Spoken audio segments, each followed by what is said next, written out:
페미니즘, 우리나라에서는 일배급으로 금지되고 있는 집단이죠. 정말 모순 덩어리를 밀어붙이기를 좋아하는 땡깡 집단인데, 이들을 우쭈쭈 해주려고 벌캅스나 바비 같은 페미 영화들이 등장하는 시국에 이를 공포라는 테마와 정말 잘 섞은 영화가 하나 등장합니다.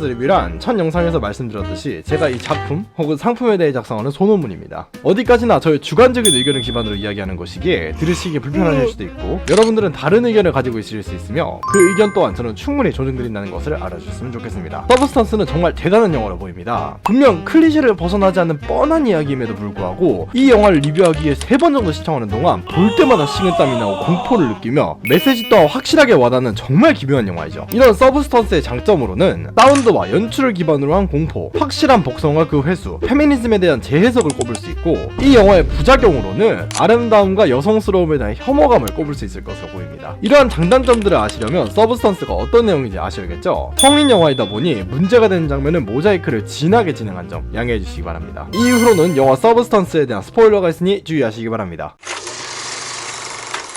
서브스턴스는 날달걀을 비추며 시작합니다. 이 날달걀은 노른자의 초록색 액체를 주사하자 노른자가 복제되죠. 화면이 전환되고 할리우드 명예의 거리에 엘리자베스 스파클이라는 이름이 새겨집니다. 이 스타 오브 페임의 주인공 엘리자베스 스파클은 많은 사람들에게 둘러싸여 사진을 찍고 주목받으며 사람들이 모두 그녀를 좋아하는 듯한 모습을 보이지만, 시간이 지나며 자연스럽게 그녀의 존재는 잊혀져갔죠. 마지막으로 어떤 남성이 먹던 햄버거를 이 엘리자베스의 스타 오브 페임에 떨어뜨리고 그녀의 이름이 더러워지는 연출을 보여줍니다. 화면은 이 엘리자베스가 진행하는 Sparkle Your Life with Elizabeth를 비추는데, 이 프로그램은 여성들이 몸매를 가꿀 수 있도록 하는 일종의 에어로빅을 알려주는 아침 방송이었고, 사람들의 생일 축하를 받는 엘리자베스는 그날로 50세가 되었죠. 쉬는 시간 화장실이 고장난 것을 본 엘리자베스는 남자 화장실에서 볼일을 해결하는데, 이때 합이라는 남성이 화장실에 들어오며 엘리자베스는 이제 늙어서 못 써먹겠다, 더 섹시하고 젊은 여자를 데려와라, 결혼 30년 전 퇴물을 왜 아직도 쓰냐? 라는 등 엘리자베스에 대한 비난을 이어갑니다. 하비는 이 TV방송국의 윗선으로서 엘리자베스와 모종의 약속을 나눴지만 이 약속을 파기하고 프로그램에서 그녀를 내쫓으려 하였죠. 이런 이야기를 들은 엘리자베스는 스스로의 늙은 모습을 바라보며 화면에 엘리자베스라는 글을 비춥니다. 이후 화면은 하비와 엘리자베스의 식사 장면을 비추며, 여기서 하비는 방송국을 위해서, 시청자를 위해서 인생이란 게 그렇다 라는 말로 엘리자베스를 프로그램에서 제외할 것이라는 뉘앙스를 풍깁니다. 식사를 끝마친 엘리자베스는 운전 중 자신이 출연한 광고가 찢겨나가는 것에 충격을 받고, 이를 보면 한눈을 팔게 되면서 신호를 무시하며 이가 교통사고로 이어지죠. 다행히도 의사의 진단에 따르면 그녀는 아무런 문제가 없었으나, 갑자기 의사의 조수가 엘리자베스의 척추 부분을 검사하고 좋은 후보자다라는 말을 남깁니다. 그에게서 코트를 건네본 엘리자베스는 병원을 나오면서 코트 주머니에서 이상한 물건을 발견하는데, 이곳에는 The Substance라고 적혀있는 USB가 있었고, 이를 감싼 종이에는 당신의 인생을 바꿔줍니다 라는 멘트가 남아있었죠. 이때 프레드라는 남성이 엘리자베스에게 작업을 거는데, 그는 명함도 없이 종이에 자신의 번호를 남기고 이를 흙탕물에 떨어뜨리면서 그녀에게 건네는 등 상당히 엉성하게 엘리자베스에게 대시하는 모습을 보입니다. 집으로 돌아온 엘리자베스는 프로그램에서의 하차와 함께 받은 꽃다발을 무시하고 코트 안에 USB를 TV에 연결해 영상을 시청하기 시작하죠. 영상에서는 더 젊고 더 아름답고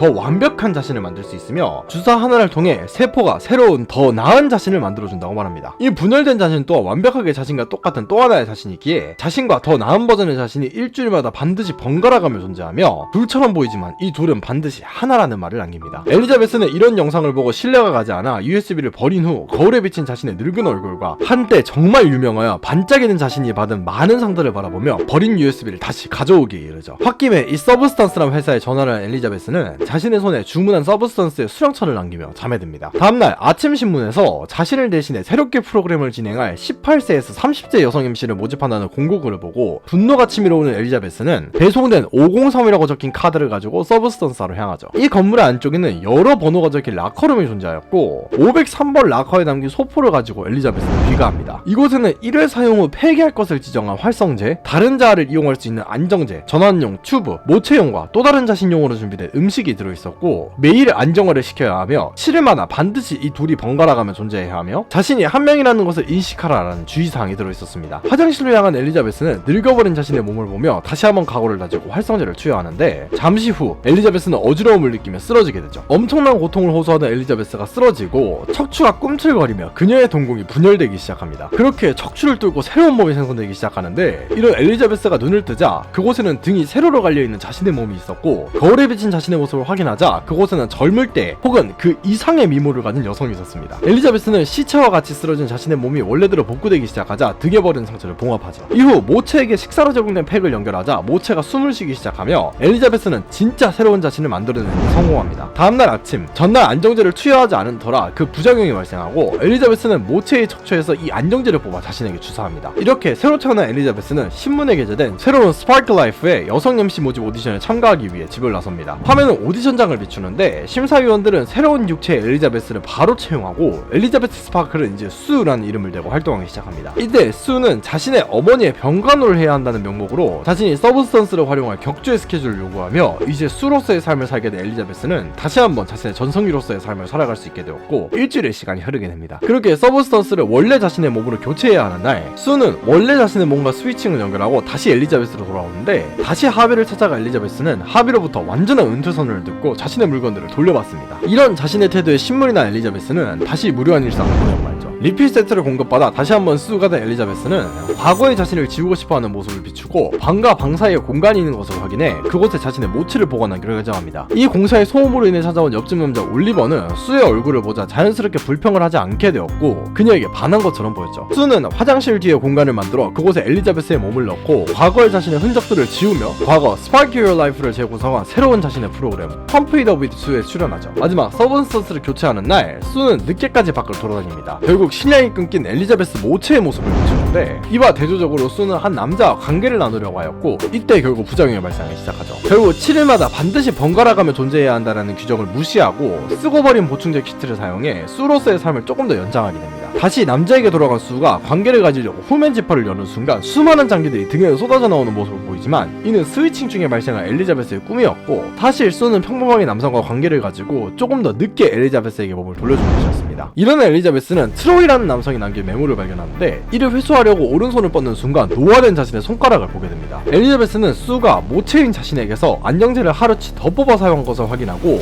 다시 서브스턴스와 연락하여 이들에게 부작용으로 발생한 신체의 손상을 돌릴 방법을 묻지만 그들에게서 돌아온 대답은 이는 하나의 대가로서 작용하기에 다시 돌리는 것은 불가능하다고 설명하죠. 엘리자베스는 수가 자신의 통제 밖에 있다고 설명하지만 서브스턴스 쪽에서는 자신이 만든 서브스턴스 또한 자신이기에 이런 설명이 납득이 가지 않는다고 주장합니다. 이후 엘리자베스는 TV에서 방영되는 펌프 잇 업을 목격하고 누구보다 빛나고 있는 수의 모습에 혐오감을 표하죠. 이때 옆집에서 올리버가 수를 방문하기 위해 찾아왔고 올리버는 완전히 수에 빠진 상태였는데 이를 무시한 엘리자베스는 리필 세트를 받기 위해 자신의 손을 장갑으로 가린 채 다시 서브스턴스를 방문합니다. 이때 수를 찾는 목소리를 들은 엘리자베스는 근처 카페로 도주하는데 이곳에 도착하고도 계속해서 불안함을 보이는 엘리자베스에게 한 남성이 말을 겁니다. 엘리자베스는 그의 손목에서 자신이 서브스턴스를 사용할 때 발생한 상처와 동일한 상처를 목격하고 그의 푸른 눈과 떨어진 카드를 통해 그가 의사의 조수로 자신에게 서브스턴스를 건넨 남성임을 직감합니다. 조수는 그녀의 상태가 궁금해서 찾아온 것이었고 엘리자베스가 느끼는 고독감에 대해 자세하게 언급하는데 앞으로 점점 현재 늙어버린 자신의 가치를 찾기 힘들 것이고 이런 가치가 잊혀지기 시작하면 또 다른 자신이 본래 자신을 갉아먹기 시작한다는 말을 남깁니다. 이에 공포를 느낀 엘리자베스는 카페에서 빠져나와 집으로 향하는데 이때 메모와 함께 헬멧을 남긴 남성 트로이와 마주치는데 자신이 방 밖으로 내다버린 헬멧을 쓰고 가는 트로이는 수에게만 관심이 있었기에 엘리자베스에게 화풀이를 하고 떠납니다. 이런 트로이에게 상처받은 엘리자베스는 집으로 돌아와 프레드를 떠올리며 그에게 전화를 하게 되고 프레드는 같이 술 한잔 하자는 엘리자베스의 제안을 기쁘게 받는데 엘리자베스는 아직 이 늙은 자신이 가치가 있음을 깨닫고 안심하죠. 준비를 마친 엘리자베스는 출발하기 직전 남겨진 수의 몸과 수가 등장한 전광판을 바라보며 늙어버린 자신과 비교하기 시작합니다. 이제 수의 모습이 아닌 자신이 집 밖으로 나가는 것에 대한 공포까지 느끼기 시작한 엘리자베스는 늙어버린 자신에게 환멸감을 느끼며 프레드와의 약속에 나타나지 않는 선택을 하죠. 결국 기간을 지키지 않고 수로 돌아온 엘리자베스는 펌핏업에 다시 한번 나서게 됩니다. 이때 서브스턴스의 부작용으로 엉덩이에 종기가 생기는 상황을 마주하는데 다시 확인하였을 때 이는 존재하지 않았지만 자신의 후면에 비추던 카메라에서 문제가 발생했다는 소식을 듣고 많은 스텝이 그녀의 후면을 프레임 단위로 관찰하기 시작합니다. 이에 문제가 발생한 것이라고 느낀 수는 그 자리를 벗어나 잘못 위치된 자신의 뼈를 옮겨 배꼽을 통해 꺼내려는 시도를 합니다. 이곳에서는 마치 닭고기와 같이 생긴 무언가가 빠져나오는데 이는 엘리자베스가 수의 몸으로 옮겨가는 사이에 생긴 꿈이었고 수는 이 악몽이 스위칭 전 닭고기를 먹을 엘리자베스 탓이라고 생각합니다. 이후 회사에 출근한 수는 펌핏업이 캔슬 캔슬되었다는 소식과 함께 하비로부터 호출을 받는데 펌핏업을 제거한 하비는 수가 더 큰 무대 뉴이얼스 이브 쇼에 서기를 받았고 수도 당연히 이를 수락합니다. 이후 귀가한 수는 기회가 찾아왔고 두 번째 기회는 없다는 변명과 함께 원래 자신의 몸으로 돌아가지 않은 채 계속해서 모체에서 안정제를 빼가는 선택을 하죠. 하루만 더라는 말과 함께 다시 한번 인생의 전성기를 즐기는 수는 이에 만족하였는데 문제는 원래 몸으로 돌아오고부터였습니다. 이번에는 엘리자베스의 왼쪽 다리, 오른쪽 팔, 얼굴 좌면부에 엄청난 문제가 발생하였고 다시 한번 서브스턴스사에 연락하여 이에 대한 불만을 제기하자 이번에는 서브스턴스사로부터 수를 제거하기를 권유받게 되죠. 하지만 엘리자베스는 수를 버리는 선택을 하지 못하고 청소를 하는데 이때 TV는 토크쇼에 등장한 수를 비추고 엘리자베스는 이런 수에 대한 혐오감을 자신이 가장 싫어하는 내장 요리로 풀기 시작하며 수를 조롱합니다. 토크쇼 사회자가 이제 방송에 나오지 않은 엘리자베스 스파크를 대신해 수가 그녀의 자리를 차지했다는 언급을 하자 수 또한 토크쇼에서 엘리자베스를 조롱하기 시작합니다. 모체인 자신에 대해 쇼에서 엄청난 모욕을 하는 수에게 더욱더 큰 혐오감을 느낀 엘리자베스는 이제 서브스턴스를 그만해야 한다고 되뇌이지만 다시 몸을 수에게 넘기기 시작합니다. 집을 엉망으로 만든 엘리자베스에게 혐오감이 든 수는 이번에는 모체인 엘리자베스에게서 대량으로 안정제를 뽑기 시작하고 3개월의 시간이 흐릅니다. 드디어 최상의 무대 뉴이얼스 이브 쇼의 전날이 되고 수는 이제 안정제가 나오지 않는 자신의 모체를 확인합니다. 수는 이 문제에 대해 서브스턴스에 연락하지만 그들은 이제 종국을 맞이했다는 말만을 남기며 안정제가 재생되도록 해야 한다고 주장하는데 다시 자신의 모체로 돌아가는 스위칭을 통해 체액 분비 과정을 촉진시키는 방법으로 안정제를 만들 수 있지만 내일이 뉴이얼스 이브 쇼였던 수는 그럴 수 없었습니다. 잠시 후 부작용이 발생하며 당장 스위칭을 하지 않으면 죽는다는 생각에 다시 엘리자베스의 몸으로 돌아오지만 엘리자베스는 이미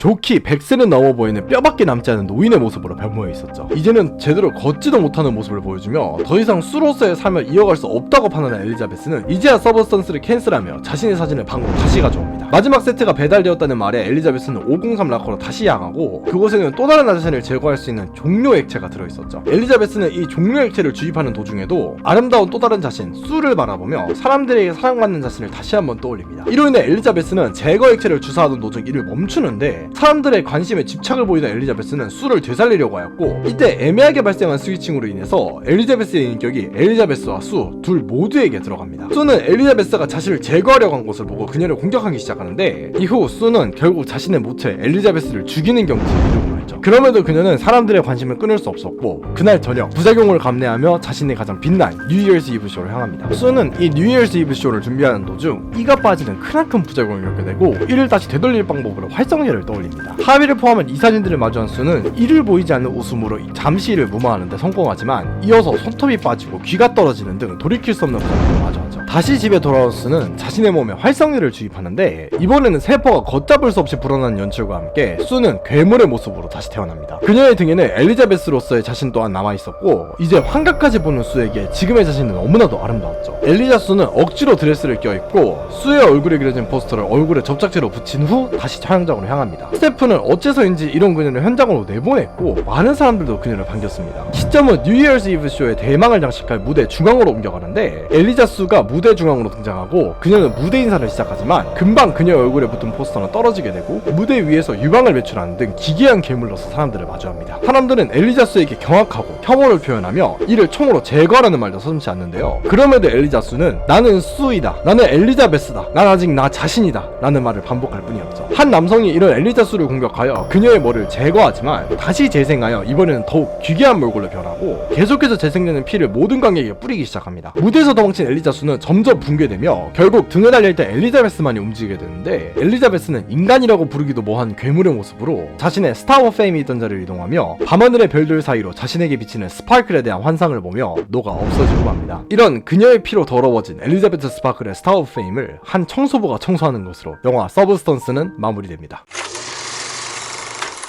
이런 영화 서브스턴스는 공포를 불러일으키는데 흔히 말하는 갑툭튀와 같은 점프스퀘어가 아닌 사운드와 연출을 기반으로 공포를 연출하는데 먼저 클로즈업 기법을 통해서 사물을 과하게 가까이서 보여줍니다. 보통 클로즈업 기법은 특정 사물이 중요해서 그를 자세히 보여주거나 인물 간의 상황을 자세하게 묘사하는 경우 혹은 복선을 남기는 용어로 많이 사용하는 데 반해 이 영화는 그로테스크함을 연출하기 위해 이런 클로즈업과 그 클로즈업된 상황에 대한 사운드를 활용합니다. 이 영화에서 직접적인 공포는 후반 엘리자 수를 제외하면 거의 등장하지 않고 오히려 오히려 섹슈얼한 마거리 컬리의 모습이 가장 자극적으로 등장하죠. 그럼에도 관객들의 긴장감을 놓칠 수 없게 만드는 것이 이 강렬한 사운드와 클로즈업으로 발생하는 징그러움인데, 이가 가장 두드러지는 부분은 세 가지로 음식에 대한 클로즈업, 섹슈얼에 대한 클로즈업, 서브스턴스에 대한 클로즈업으로 나뉩니다. 먼저 하비와 엘리자베스의 식사 장면에서 파리와 개걸스럽게 음식을 먹는 하비의 모습이 클로즈업 되는데, 이후 지인을 만난 하비가 자리를 떠나면서 파리가 그가 마시던 와인에 빠져 죽어가는 모습을 보여줍니다. 이 장면에서 파리는 엘리자베스를 의미하는 것으로 보이며, 파리가 와인에 빠져서 죽어가는 모습은 여성으로서 또 스타로서의 수명을 다한 엘리자베스가 하비의 술수에서 살아남으려고 발버둥치는 모습을 상징하죠. 또 하비는 식욕을 채우기 위해서 체면 따위는 가져다 버린 듯 새우를 굉장히 더럽게 먹고, 이를 클로즈업, 사운드와 함께 보여주는데, 이가 하비는 돈에는 물불 안 가리는 사업가라는 부분에 대한 은유와 성욕과 식욕이라는 기본적인 욕구에 충실하여 나이가 된 엘리자베스를 무시하는 그의 성격 또한 반영하는 게 아닐까라고 저는 추측하고 있습니다. 이런 음식에 대한 클로즈업은 이후 수에게 열등감을 느끼는 엘리자베스에게서도 보이는데, 엘리자베스는 레시피북에서 내장 요리를 보고 역겨워하면서도 굳이 이 내장을 기반으로 한 음식을 닥치는 대로 만들어 나가죠. 이 과정에서 음식들이 조리되는 사운드와 조리기구를 사용하는 엘리자베스, 이 둘이 클로즈업 되면서 마치 엘리자베스가 수의 발언에 대해 분노하며 수를 죽이는 것과 같이 음식에다가 대고 그녀에 대한 화풀이를 지속합니다. 이 과정에서 모든 재료에 가한 학대와 같은 엘리자베스의 동작들이 모두 클로즈업 되면서 서브스턴스의 부작용으로 늙어버린 엘리자베스가 독을 만드는 마녀처럼 연출되죠. 섹슈얼에 있어서의 클로즈업은 서브스턴스로 변신한 이후 수의 몸에 대한 클로즈업과 수의 펌피독과 관련된 파트에서 클로즈업 장면들을 들 수 있습니다. 서브스턴스를 통해 탄생한 수는 자신의 몸에 만족감을 느끼는데, 이를 카메라도 알고 있다는 듯이 그녀의 몸을 훑는 듯한 각도를 많이 취하죠. 이전 트랜스포머 리뷰에서 히로인인 미카엘라를 이런 각도로 찍은 것에 대해 많은 비판을 진행하였는데, 반대로 이 영화에서는 이런 자극적인 수의 몸매의 부각이 정말 중요한 것이 엘리자베스의 열등감과 젊음에 대한 욕망, 사람들의 관심을 받기 위한 충분한 근거가 이런 몸매와 얼굴임을 계속해서 강조하고, 이것이 이 영화의 소재이기에 이런 클로즈업은 필요하다고 볼 수 있죠. 이는 펌피드업에서 이어져 수의 클로즈업된 몸매를 비추는데, 이 또한 엘리자베스와 수의 대조, 사람들의 욕망을 표현하기에 가장 적합했죠. 저는 이런 음식과 성욕에 대한 클로즈업 장면들에 대해 감독이 식욕과 성욕이라는 인간의 기본적인 두 부분을 자극하는 두 매체를 등장인물들 혹은 그들의 감정에 빗대어 표현하는 것이 너무 신선했습니다. 보통 음식은 맛있게 표현하는 것이 일반적이고, 식사의 시간은 곧 평화나 행복이라는 신에 어울리게 자주 사용되며, 성관계 또한 남녀간의 사랑의 결실이라는 은유적인 표현이 존재하는데, 이 영화에서는 반대로 식욕과 성욕이라는 불쾌한 부분에 집중하여 공포영화라는 것을 망각할 타이밍쯤에 계속해서 이 그로테스크함으로 긴장감을 불어넣습니다. 마지막으로 서브스턴스와 관련된 사운드가 굉장히 강렬한데, 서브스턴스의 사운드는 정적과 강렬한 사운드를 반복하며 부작용을 표현하는 사운드 연출에서는 점프스퀘어와 같이 이게 얼마나 충격적인지를 표현하였습니다. 처음 엘리자베스의 손가락에 발생한 부작용에는 그저 노인과 같은 느낌이 나는 손가락이 보인 것일 뿐이기에 공포와는 거리가 멀고, 앞에서 일주일의 규칙을 어긴 것이기에 문제가 발생한 것도 알고 있었으나 순간적인 엘리자베스의 반응과 갑작스러운 소리로 이를 표현하였죠. 서브스턴스의 부작용으로 인해 수가 뼈를 고치는 장면 또한 몸 안에서 무언가 움직이는 사운드와 배꼽을 통해 닭고기를 꺼내나는 그로테스크한 부분을 강조하기 위해 효과음을 제외한 배경음을 일부러 제거하여 마치 수의 몸에서 꺼낸 부작용물이 우리를 덮칠 것 같이 연출합니다. 잘못된 스위칭에서는 두 사람의 사투가 벌어져 강력한 락음악이 깔리고, 이는 마치 살인마가 나오는 슬래시 무비처럼 연출됐는데, 이는 과거 이탈리아에서 발생한 지알로 계열의 영화를 떠올리게 하죠. 마지막 엘리자 수의 몬스터 씬에 있어서도 조용하게 수의 말을 듣다가 사람들의 목소리를 효과음 대신 활용하고 강렬한 음악을 까는 것으로 긴장감을 유지하였습니다. 심리학적으로 이런 서브스턴스의 불규칙적이고 볼륨의 편차가 심한 이런 음들은 불안감을 증대시키고 불쾌감을 표현하는데 너무나 탁월한 효과를 보여주죠. 이 또한 인간의 본능적인 부분에서 나오는 불쾌감을 자극하는 것으로 앞에서 언급한 성욕과 식욕과 동일하게 이런 무조건적 불쾌감을 잘 활용한 것으로 볼 수 있습니다. 이와 같이 영화 서브스턴스는 공포 연출에 있어서 점프스퀘어로 사람들을 놀래키는 데 집중한 것이 아닌 본능적으로 다가오는 불쾌감과 혐오감을 잘 활용한 것으로 보이고, 이로 인해 서브스턴스가 대중적인 공포 영화와는 거리가 있지만 공포를 감각적으로 표현한 좋은 공포 영화라고 판단할 수 있죠.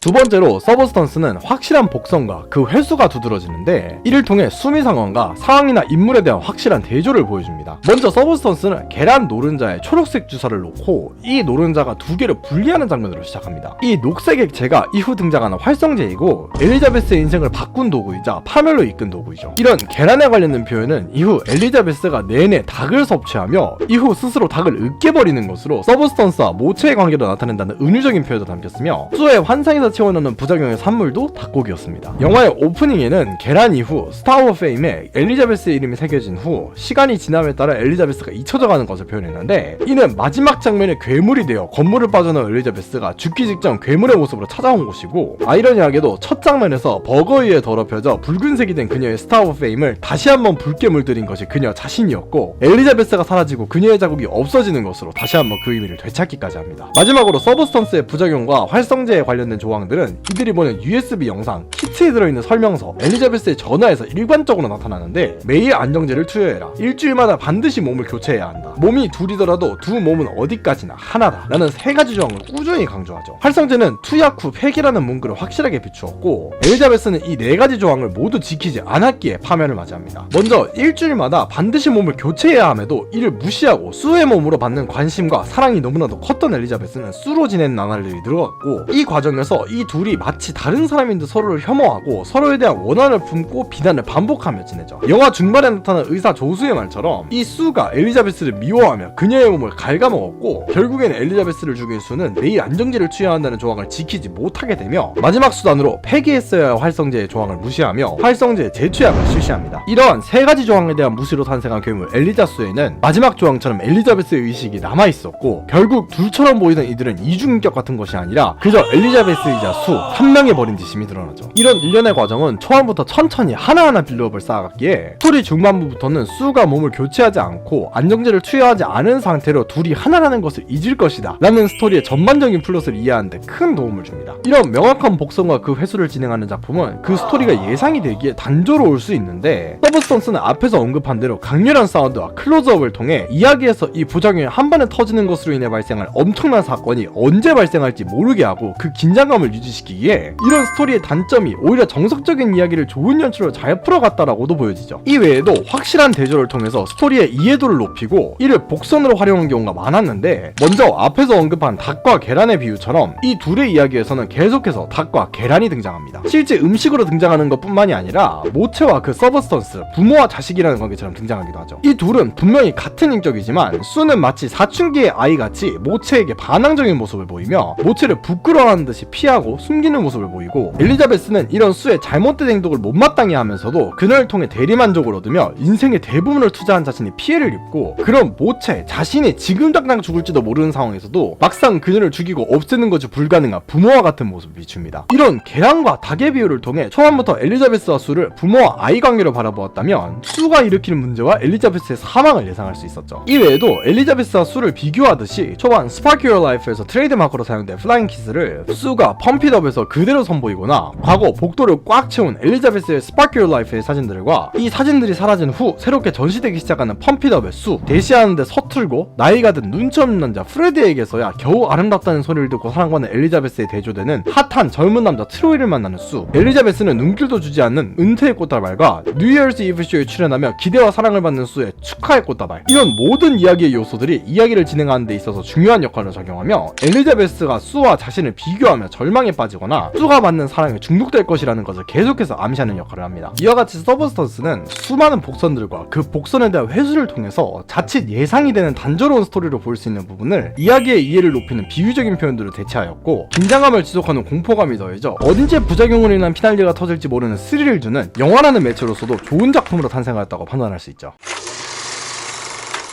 개인적으로 이 파트는 여러가지 의견이 제시될 수 있다고 보는데, 제발 댓글을 쓰더라도 저와 이야기할 수 있는 수준의 어휘로 부탁드립니다. 정말 특이하게도 영화 서브스턴스는 현재까지도 많은 논란의 중심이 되고 있는 여성주의, 페미니즘에 대한 새로운 해석 방식을 제시하는데, 이는 현재 우리나라에서 목격되는 레디컬 페미니즘과도 연관이 있죠. 원래 페미니즘은 18세기 유럽에서 진행된 여성인권 운동으로 투표권과 여러 시설에 대한 이용권, 교육을 받을 권리와 남성과의 동일임금과 같이 남녀에 대한 명확한 차별이 존재하였을 때 동등한 권리를 부여해달라는 취지 건강한 운동이었습니다. 현대사회에서는 이때 주장한 대부분의 차별점들은 개선된 상태로 투표권은 성별과 관련 없이 성인이라면 누구에게나 부여되고, 시설 이용에 있어서는 남녀노소를 가리지 않으며 교육받을 권리는 대부분의 나라에서 국민의 기본 권리가 되었고, 근로임금 또한 성별과 나이로 구분되지 않는 근로자로 취급하며 같은 일을 했다면 그에 동등한 임금을 지급하고 있는 상황입니다. 하지만 하지만 대한민국을 포함한 많은 선진국에서 발생하는 레디컬 페미니즘은 이런 불평등이 아직 해소되지 않았다, 자신들에게 여성스러움을 강요하지 마라는 주장과 함께 자신들이 차별받는 만큼 그에 대한 보상을 달라는 이야기를 많이 하는데, 그 보상 내용이나 보상 대상이 터무니없는 경우가 대다수이죠. 우선 불평등에 관련된 해소가 완료된 상황에서 기존 불평등을 겪은 세대들이 받는 피해를 현재 평등한 세대에게 보상해달라는 주장은 6.25 전쟁 참전용사분들께서 겪은 피해를 가지고 전쟁에 참여하지 않는 이들에게 주라는 뜻이자, 일본군 위안부로 끌려가신 여성분들이 입은 피해에 대한 보상을 아무런 피해도 입지 않은 사람들이 받아가는 것과 같은 맥락으로 보이죠. 이 두 가지 예시만 보아도 이들의 이야기가 터무니없다고 느껴지는데, 여성스러움을 강요하지 말라는 주장은 더욱 어이가 없습니다. 여성스러움은 남성들이 사회적으로 결정한 내용이며 여성들은 이것에 따르며 남성이 소비재로 존재한다 라는 내용을 이들은 매번 주장하는데, 여성스럽다의 기준에서 나오는 미의 기준은 다름 아닌 과거의 여성들에게서 탄생한 것이죠. 일본의 오하구로 같이 당시 사회 분위기에 영향을 받은 것도 사실이지만, 더 사랑받고 싶다는 인간의 기본적인 욕구는 남녀 가리지 않고 존재하는 것이며, 이런 사랑을 받기 쉽도록 미의 기준에 충족하기 위해 노력하는 것은 마치 공부를 하여 능력을 길러 직업을 얻는 것처럼 본인의 스펙을 키우는 것의 일환으로 볼 수 있습니다. 아쉽게도 인간은 노화하기에 남녀를 불문하고 시간이 지날수록 공부나 외모와 같은 스펙이 떨어지는 것이 당연하지만, 이들은 자신들이 이런 스펙을 키우기 위해 노력하는 모습조차 남성들의 강요로 이루어졌다고 주장하며, 공부와 돈과 같은 스펙은 아름다움과 다르게 유지된다고 믿는데, 이 영화를 본다면 이런 주장은 없어지게 되어 있죠. 그렇다면 여러분들은 앞의 내용을 들어보시고 난 후 이 영화에서 가장 페미닉한 인물은 누구라고 생각하십니까? 하비? 방송국 직원들? 올리버? 프레드? 저는 다름 아닌 엘리자베스라고 생각합니다. 엘리자베스는 그 누구보다 뛰어난 재능과 뛰어난 외모로 현재 갈등이 해소된 사회에서 스타 오브 페임이라는 영광의 자리에 이름이 새길 정도로 유능한 인물이죠. 재력으로 보아도 좋은 집에 살면서 아무 일도 하지 않고 놀아야 될 정도의 돈을 모아둔 상황으로 보이고, 스파클 라이프에서 잘린 것일 뿐 연예계에서 30년을 생활한 것을 고려하자면 그녀의 엔터테이너적인 능력은 업계에서도 알아볼 정도로 정말 뛰어날 것으로 예상되며, 서브스턴스를 사용하기 전까지는 남부럽지 않은 삶을 살아갔습니다. 이는 평등한 사회이기에 가능한 것이며, 자신의 재능과 능력을 살리며 50이 가까운 나이에도 20대에 지지 않는 몸매를 유지한 노력과 그녀의 엔터테이너로서의 노력이 그녀를 성공으로 이끈 것이기에, 원래 페미니즘에서 주장하려고 한 평등한 권리를 가진다면 인간으로서 다른 인간들보다 능력 있는 여성의 표본으로 볼 수 있죠. 하지만 이런 엘리자베스는 사람들에게 사랑받고 싶다는 생각에 사로잡혀 서브스턴스를 통해 젊고 아름다운 외모를 가진 수로 생활하며 이에 대한 대리만족감을 계속해서 채워나갔고, 과거의 자신에 대한 혐오감마저 품기 시작합니다. 페미니즘을 주장하는 여성들의 두 번째 주장에서 말하는 여성스러움에 대한 강요는 여기 등장하는 그 누구도 아닌 엘리자베스 자신이 계속해서 자신에게 밀어붙이는 테마입니다. 실제로 페미니즘을 주장하던 여성들이 남자친구를 사귀거나 결혼을 하고서는 페미니즘에 대한 주장을 일절하게 되지 않는다는 글을 많이 보았는데, 저는 이가 수를 통해 사람들에게 사랑을 받으며 만족감을 느끼는 엘리자베스의 모습과 겹쳐 보였죠. 저는 2010년대 후반부터 생긴 페미니즘 열풍을 보고서 이 페미니즘에 빠진 사람들이 혐오스럽다는 느낌보다는 안타깝다는 느낌이 정말 컸는데, 이들이 사랑받지 못하였고 그 열등감과 자신에 대한 혐오감으로 인해 내 몸매와 얼굴은 절대 잘못되지 않았다는 자기 합리화와 자신이 잘못된 것이 아닌 타 집단, 즉 남성이 잘못된 것이다 라는 남탓을 하는 것으로 보였기 때문입니다. 이는 엘리자베스가 사랑받기 위해서 비정상적인 행동을 하고 늙어가는 자신에 대한 혐오감을 느끼며 자신이 선택할 수의 모습으로 살아간 것임에도 마치 자신이 이중인격인 듯 또 다른 자신과 서브스턴스를 탓하고 관심과 사랑을 끊을 수 없게 된 모습으로 표현되었죠. 이런 그녀와 결국 엘리자 수라는 괴물이 되어서 외친 한마디는 자신이 수이자 엘리자베스이며 이런 모습도 나다 라는 처절한 울음이었고, 이는 실제 페미니즘을 외치는 여성들이 자신이 있는 그대로의 자신이 괴물 같은 사람인 것을 알고 있으며 이런 내면 또한 사랑해줬으면 좋겠다는 모습을 연상시켰습니다. 하지만 괴물이 된 엘리자 수를 본 사람들은 그녀를 괴물이라고 피해다니며 혐오스러움을 대놓고 표현하는데, 이 또한 팸이라는 말만 들으면 발작을 하며 그 사람을 묻으려고 하는 대다수의 인터넷에서 글을 쓰는 사람들의 모습과 똑같아 보입니다. 이 영화는 전체적으로 현재 원래의 페미니즘에서 벗어나 왜곡된 레디컬 페미니즘을 나타내는 것으로도 보이며, 페미니즘을 그저 혐오의 대상이자 억지를 부리는 여성형 일배가 아닌 외모 컴플렉스에 잡아먹혀 자존감을 잃고 괴물이 되어버린 여성들의 자신을 사랑해달라는 외침으로 해석하며, 엘리자베스가 파멸하는 것을 끝으로 이런 여성들에게도 더 이상 문제가 커지기 전에 멈추지 않으면 그들 자신 또한 이런 파멸을 맞이할 것이라는 것을 비유적으로 나타내는 것으로도 보입니다. 이를 과대 해석이라고 판단하실 수도 있지만, 저는 엘리자베스를 보는 내내 자신에게 아름다움을 제외한 가치가 없다고만 바라보고 당장이라도 외로워 죽을 것 같은 사람이 나를 사랑해달라고 외치며 온갖 기행들을 벌이는 것으로 느껴졌기에 이가 현재 페미니스트라고 주장하는 이들과 너무나 겹쳐 보였죠. 이와 같이 영화 서브스턴스는 단순히 엘리자베스라는 저물어가는 스타가 겪는 공포 에피소드가 아닌 현 시대를 살아가는 페미니즘을 외치는 여성들에게 주는 경고이자, 이런 여성들을 혐오의 대상으로 보는 것이 아닌 가엾게 뒤틀려버린 안타까운 사람이라고 재해석한 좋은 작품으로 보입니다.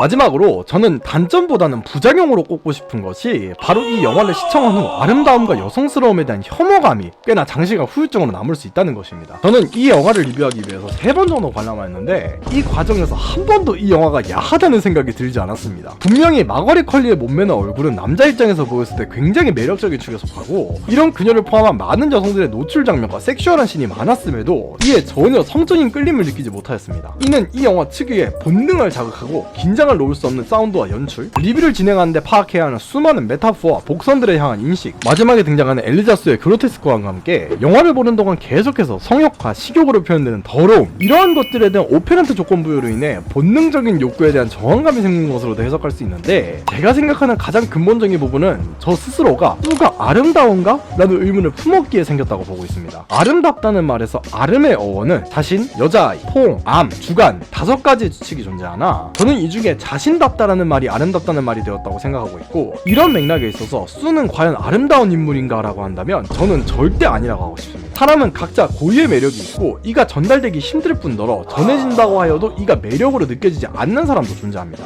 이는 지극히 자연스러운 것이고 모두에게 사랑받는 사람은 존재하지 않죠. 흔히 미움받을 용기가 있으라는 말도 여기에 기인하는 말인데, 수, 즉 엘리자베스는 이런 미움받을 용기가 결여된 인물로 그려집니다. 여성으로서의 매력이 자신의 전부이며 이를 잃으면 더 이상 삶의 의미가 없는 것 마냥 자신의 가치를 폄하하고 사람들의 사랑을 받기 위해 도덕적인 기준에서 벗어난 일도 서슴지 않죠. 이런 외모에만 사로잡혀 자신다움을 잃어버린 모습을 의인화한 것이 수, 엘리자베스가 바라보는 젊음이자 외모입니다. 실제로 엘리자베스는 수가 토크쇼에서 진행하는 모든 멘트들의 혐오감을 표현하고 이를 조롱하며 내면을 바라보려 하지 않았고, 그녀의 외모가 빛나는 이유가 자신에게서 기인한다는 것에만 집착하는데, 이러한 부분을 모두 고려했을 때 수는 그저 예쁘기만 한 껍데기, 저에게는 하나의 마네킹으로 느껴졌고 마거리 컬리의 여성적인 매력에 오히려 거부감이 들기 시작했습니다. 이를 들으시고 그냥 잘난 척하는 거지 안 서는 거 아님 크크 라고 하실 분들이 있으실 수 있는데, 저는 아무리 외견이 미용이라고 하여도 마네킹과 같은 물건의 성욕을 느끼는 사람은 아니기에 수를 포함해 작중에 등장하는 미용의 인물들이 모두 마네킹과 같은 예쁘게 꾸며놓은 껍데기로 인식되고부터는 이런 부분에 전혀 매력을 느끼지 못하게 되었습니다. 이는 일상생활에서 여성을 마주하였을 때도 동일하게 적용하였고, 그 사람이 아무리 매력적인 외견을 하고 있어도 그저 예쁘기만 한 껍데기로 인식되는 기간을 2일에서 3일 정도 보내게 되었죠. 당연하게도 사람들과 대화를 나누고 이들이 사람으로 보이기 시작하면 그래 실제로는 다 사람이고 아름다운 이 사람만의 매력이 있으니까 라고 자연스럽게 인식하게 되기에 큰 문제라고 부르고 싶진 않습니다. 어떻게 보면 좋아하는 소설이 끝나거나 좋아하는 애니메이션 캐릭터가 사망하는 것으로 생기는 가벼운 후유증과도 같은 맥락으로 보이기도 하죠. 그래서 이를 단점이 아닌 가벼운 부작용 정도로 언급한 것이고, 어떻게 보면 2에서 3일 정도로 긴 여운을 저에게 남긴 만큼 강렬한 메시지를 전달했다는 것이기에 이는 장점으로도 볼 수 있겠네요. 이와 같이 영화 서브스턴스는 여성적인 매력과 성적인 부분에 있어서 가벼운 후유증을 남길 수 있는 강력한 매체이자 메신저이기에 이 리뷰를 보고 실제 영화를 보고 싶어 하시는 분이 계신다면 이 부분은 꼭 알고 계셨으면 좋겠습니다.